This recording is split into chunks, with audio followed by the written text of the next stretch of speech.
Assalamualaikum warahmatullahi wabarakatuh. Selamat pagi, selamat siang, sore, ataupun malam kepada rekan-rekan semuanya, khususnya rekan-rekan yang mengambil mata kuliah komputer dan pemrograman atau coding, yaitu teman-teman di kelas manajemen internasional dan manajemen kelas C. Sengaja saya buat video pembelajaran ini ya untuk memberikan tambahan wawasan, tambahan pengetahuan kepada kita semuanya, karena ada satu materi yang belum sempat kita bahas di kelas gitu ya. Karena ada faktor dan variabel tertentu sehingga materi yang terakhir ini tidak tersampaikan di dalam kelas. Nah, materi yang terakhir ini adalah seputar materi web development atau materi tentang bagaimana sebuah web itu dibuat. Di pertemuan sebelumnya, kita sudah banyak mengeksplor apa saja teknologi dan jenis-jenis web yang ada sekarang ya. Mulai dari web 1.0, 2.0 sampai 3.0. Nah, kali ini kita akan coba melihat bagaimana proses pembuatannya. Nah, di praktikum Anda sudah mempelajari berbagai macam jenis bahasa pemrograman dalam rangka mengembangkan sebuah website. Ya, yaitu ada HTML, CSS, kemudian JavaScript, plus juga di teori seperti yang Anda tahu kita sudah mengeksplor ya sedikit banyak tentang bahasa pemrograman Python. Nah, itu juga digunakan dalam proses pengembangan back-end dari sebuah web. Nah, nanti coba akan kita lihat ya, masing-masingnya yang pernah Anda laksanakan di praktikum, khususnya bahasa-bahasa pemrograman yang sudah Anda dapatkan di praktikum, itu implementasinya di mana ya dalam proses pengembangan sebuah website. Nah, adapun pokok bahasan kita pada kesempatan ini adalah tentang website topologi. Ya, jadi bagaimana sebuah website itu bekerja, kemudian di dalamnya nanti juga akan ada penjelasan mengenai perbedaan ya istilah-istilah dalam proses pengembangan web. Ada front end, ada back end, dan full stack development. Nah, kemudian terakhir baru nanti akan kita coba explore bagaimana ya cara mengembangkan sebuah website. Oke.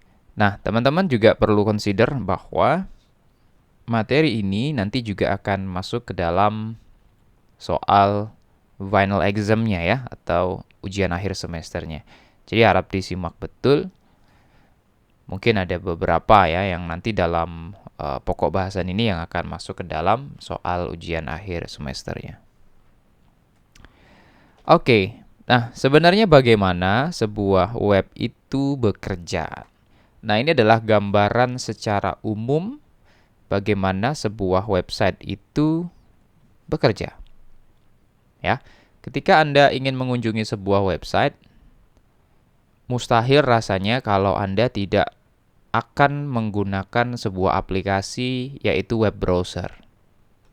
Ya, apapun itu browsernya. Yang familiar kita gunakan misalnya ada Google Chrome, kemudian Mozilla Firefox, dan beberapa web browser yang lain. Nah, ketika Anda menggunakan web browser, langkah selanjutnya ketika ingin membuka sebuah website adalah mengisi URL-nya. Ya, URL itu berisi alamat dari sebuah website. Misalnya www.unip.ac.id ataupun www.facebook.com, instagram.com, dan lain-lain gitu ya. Nah, apa yang dilakukan setelah itu? Nah, setelah user menekan tombol enter gitu ya, maka web server akan merespon. Nah, jadi website kita itu nanti akan tersimpan di sebuah server. Nah, tidak perlu saya jelaskan lebih detail ya, karena server dalam hal ini sudah dijelaskan di pertemuan-pertemuan sebelumnya. Nah, setelah web server itu nanti mengecek, oh iya ternyata yang bersangkutan ini sedang ingin mengakses www.unip.ac.id ya, misalnya kira-kira kita mau membuka halaman website Universitas Bengkulu. Nah, web server akan merespon. Nah, respon dari web server tersebut akan mencari di server atau di database terkait dengan konten atau halaman-halaman websitenya Universitas Bengkulu. Ya, itu tugas web server. Nah, setelah ditemukan ya konten, berikut juga seluruh hal yang kaitannya dengan web Universitas Bengkulu, maka selanjutnya konten itu akan ditampilkan. Nah, ini fasenya udah ke sini ya. Nah, web server akan coba menampilkan kontennya dalam bentuk HTML. Nah, jadi yang Anda lihat ketika mengakses sebuah halaman website, ya, itu Anda akan melihat tampilan-tampilan dalam bentuk Hypertext Markup Language atau HTML gitu ya. Nah, itu akan ditampilkan ke browser kita. Nah, jadi ini urut-urutannya. Ya, jadi proses dari bagaimana web itu bisa nampak ke kita, bisa ditampilkan dia seperti ini. Dari browser kembali ke browser lagi. Tapi dari browser itu langkahnya panjang ya. Nah, Anda harus mengetikkan dulu kira-kira alamatnya apa. Kemudian dari alamat itu nanti web server akan coba merequest seluruh konten dari websitenya. Nah, kemudian websitenya akan menampilkan halaman-halaman yang berada di dalam hosting ya atau di dalam server tersebut. Nah, baru fullnya baru bisa kita nikmati melalui browser kita. Nah, seperti itu urut-urutannya kurang lebih. Oke, ini adalah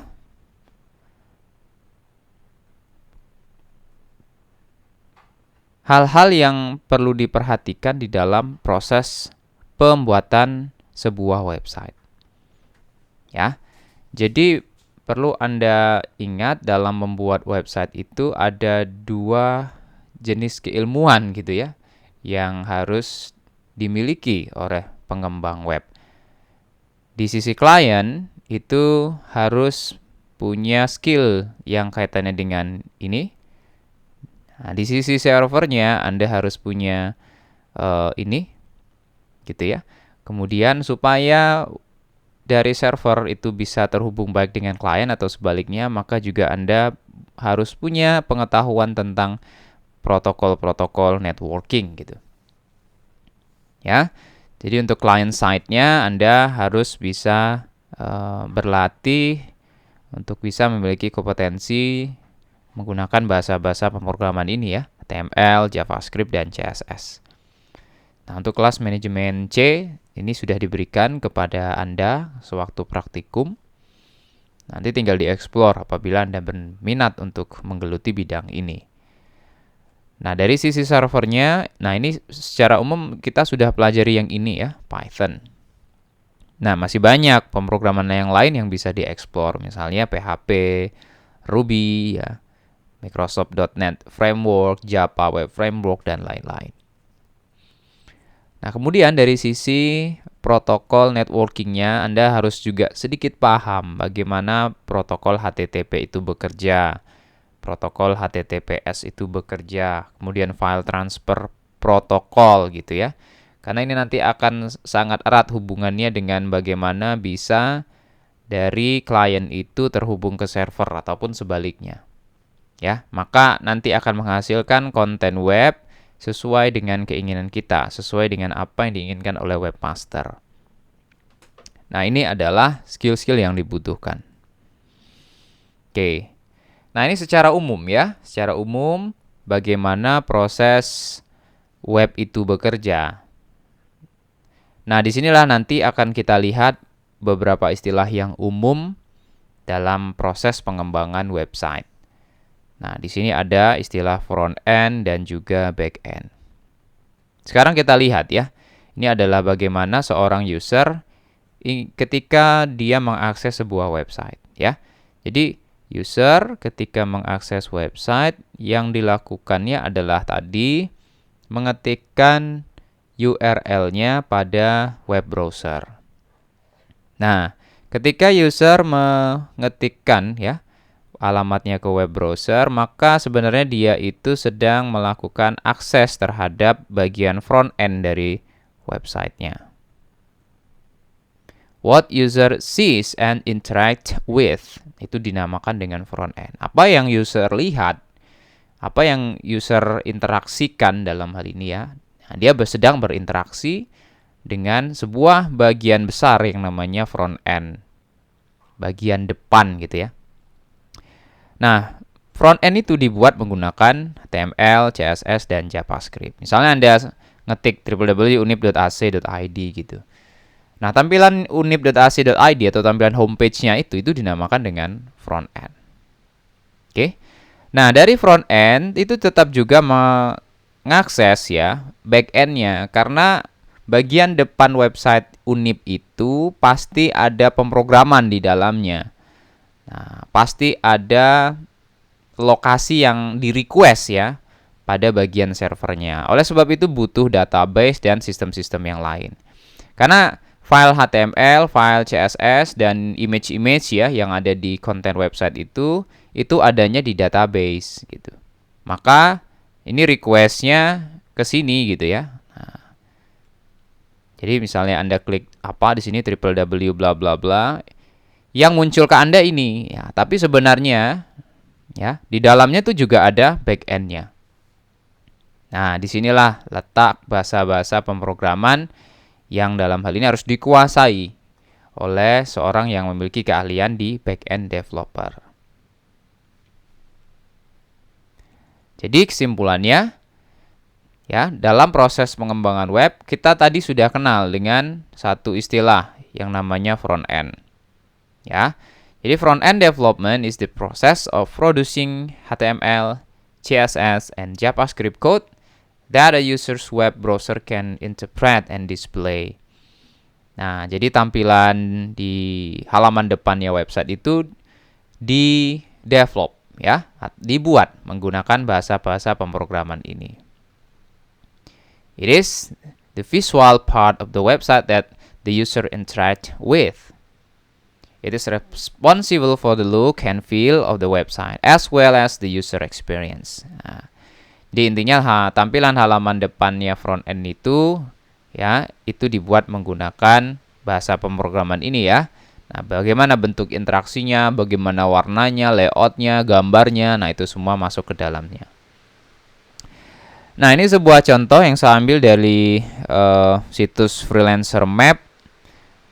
Ya, jadi seorang front end developer, jadi orang yang membuat web khusus ya untuk membuat front end ya atau halaman depannya itu harus punya skill-skill di bidang ini gitu ya. Nah, dia punya skill HTML, CSS, JavaScript, ada beberapa framework yang juga dia harus kuasai. Kemudian juga harus menguasai responsive design. Nah, ini ibaratnya seninya gitu ya. Dia orang-orang yang paham desain grafis, yang paham layouting, itu cocok untuk bekerja di sini gitu ya. Nah, background-nya kalau Anda lihat ini tidak melulu background yang kaitannya dengan bidang ilmu komputer ya.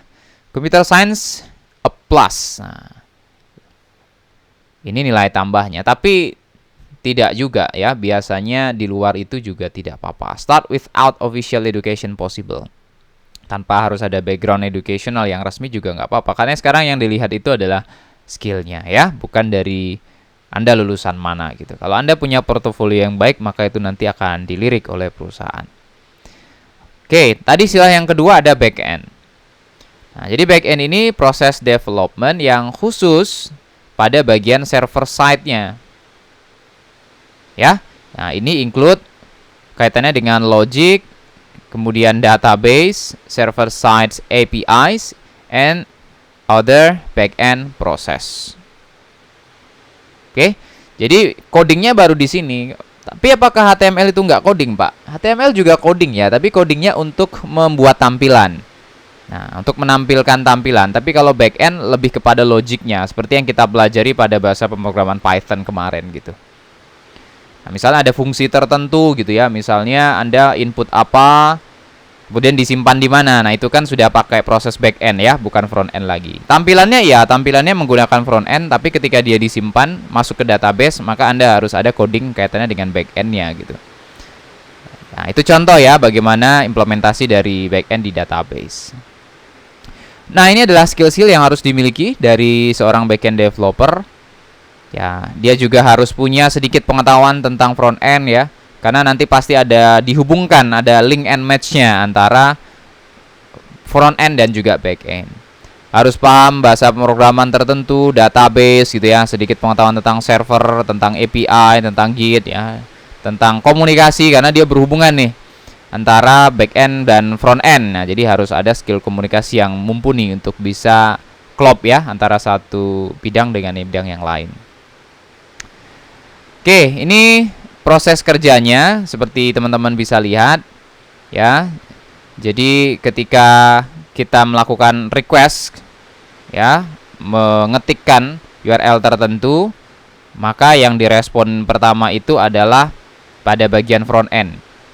Ya, front end akan merequest. Nah, back end dalam hal ini juga akan merequest. Nah, kontennya front end di mana? Nah, tentunya akan ada di server gitu ya. Nah, diambil oleh backend, bagian backend, kemudian ditampilkan di front end-nya. Nah, ini prinsip bagaimana web itu bisa tampil ke browser kita gitu ya. Sama prinsipnya ya, nanti tinggal Anda pause dan mungkin Anda baca aja ini. Nah, yang paling ekstrim adalah yang ini. Full stack developer. Nah, full stack developer ini adalah orang yang punya skill baik itu front end dan back end. Apakah ada Pak orang yang seperti ini? Sampai sekarang ada gitu ya. Jadi dia punya kemampuan bagaimana dari sisi mengedit sebuah web dari sisi tampilan depan gitu ya, membuat tampilan web dan juga pada bagian belakangnya. Jadi dari rumah bagian depan sampai ke dapurnya ini semua orang nih tahu nih. Nah, itu namanya full stack developer. Ya, they are familiar with both client side and server side programming languages ya, baik itu juga framework dan teknologinya. Ini orang hebat. Nah, gitu ya. Nah, ini namanya full stack developer. Oke, sekarang bagaimana Pak proses pembuatan websitenya tadi? Ini dimulai dari fase-fase ini. Dimulai dari start sampai dengan finish ya. Nah, jadi fasenya sebenarnya banyak, tidak harus mengikuti proses yang ada di depan, tapi umumnya seperti ini. Pasti akan dimulai dari planning sampai dengan maintenance. Berikut juga ketika Anda dihadapkan pada proses pembuatan aplikasi yang lain ya, baik itu berbasis mobile ataupun berbasis desktop. Ini juga digunakan. Ya. Biasanya dimulai dari planning, analysis, design dan maintenance, atau ini namanya implementation. Ya, bagian page 3 ini di referensi yang lain bisa disebut sebagai implementation. Nah, proses yang ini maintenance. Sama ya. Oke, fase pertama planning dimulai dari mengadakan meeting. Nah, apabila Anda punya klien, maka Anda akan meeting bersama klien. Atau istilah lainnya customer gitu ya. Ini mau pesan apa nih, website yang seperti apa. Nah, maka kita akan lakukan requirement gathering di situ. Untuk mengumpulkan kira-kira kebutuhan apa yang dibutuhkan dalam proses pengembangan websitenya. Kontennya nanti seperti apa, bentuk websitenya seperti apa gitu ya. Nah, itu harus dimulai dari fase ini. Berikut juga tentang biaya dan lain-lain. Nah, jadi fase ini nanti juga ngomongin tentang biaya. Ini saya mau buat website seperti ini, uangnya sekian, kira-kira seperti apa, bisa atau tidak. Nah, itu akan dilakukan proses analisis. Ya. Nah, selanjutnya fase desain. Nah, desain kita akan membuat layout, prototype ya, kemudian desain. Nah, ini panjang. Di fase ini seorang desainer bekerja ya, mengembangkan user interface dan user experience desainnya dari sisi front end ya. Nah, back-end-nya di mana? Back-end-nya di fase development. Nah, ini udah mulai coding, semua coding, khususnya kaitannya dengan back-end akan banyak dilakukan di sini. Ya. Kemudian kita juga minta bagaimana klien dalam hal ini juga harus memberikan feedback supaya terarah gitu ya, sesuai dengan keinginan dia. Nah, baru terakhir dilakukan proses launching. Nah, launching itu belum di-launch 100% ya, karena di situ harus dilakukan proses testing dulu. Jadi ada urut-urutannya. Jadi harus mendesain quality-nya dulu. Design quality itu maksudnya proses perencanaan testing. Nah, jadi website sebelum di-launching harus di-testing dulu baik dari sisi internal, kemudian dites dari sisi eksternal. Nah, eksternal ini prosesnya approval. Kalau klien setuju dengan apa yang kita buat, maka nanti bisa diserah terimakan ya. Baru terakhir maintenance. Tidak ada sebuah sistem zaman sekarang yang tidak dikembangkan ya. Website dan aplikasi itu harus selalu dikembangkan. Rasanya Anda tidak pernah melihat tampilan Instagram atau TikTok dari awal dia rilis sampai sekarang seperti itu saja. Pasti ada perubahan. Nah, itu proses maintenance. Karena apa? Karena kebutuhan bisnis ya, kebutuhan manusia lambat laun berubah. Kalau dulu kita nggak penting gitu ya, fitur misalnya Reels kayak gitu. Tapi sekarang butuh fitur story gitu. Dulu nggak ada di Instagram fitur story. Tapi setelah adanya tren yang terbaru, maka rasanya dia perlu menambahkan itu. Gitu ya. Nah, jadi ini proses pengembangan website secara umum dimulai dari fase planning, design, development, launch, and maintenance. Oke, itu akhir dari materi kita. Mudah-mudahan ini bisa menjadi sebuah insight baru, membuka wawasan baru Anda terkait dengan bagaimana proses pengembangan website. Ya, website 1, website 2.0 sampai 3.0 proses pengembangannya sama ya, hanya saja dari sisi teknologinya dan dari sisi pencirinya ya, atau dalam hal ini dari sisi bagaimana bentuk kolaborasi antara user dan webnya itu ada perbedaan. Nah, tapi proses pembuatannya sama. Gitu ya. Nah, itu kesimpulan dari pertemuan kita yang terakhir ini. Mudah-mudahan berkenan dan mudah-mudahan tadi bisa menambah wawasan dan insight baru bagi Anda. Terima kasih teman-teman. Saya akhiri untuk video pembelajaran kita hari ini. Mudah-mudahan sukses dalam Anda nanti menghadapi ujian akhir semesternya. Terima kasih. Assalamualaikum warahmatullahi wabarakatuh.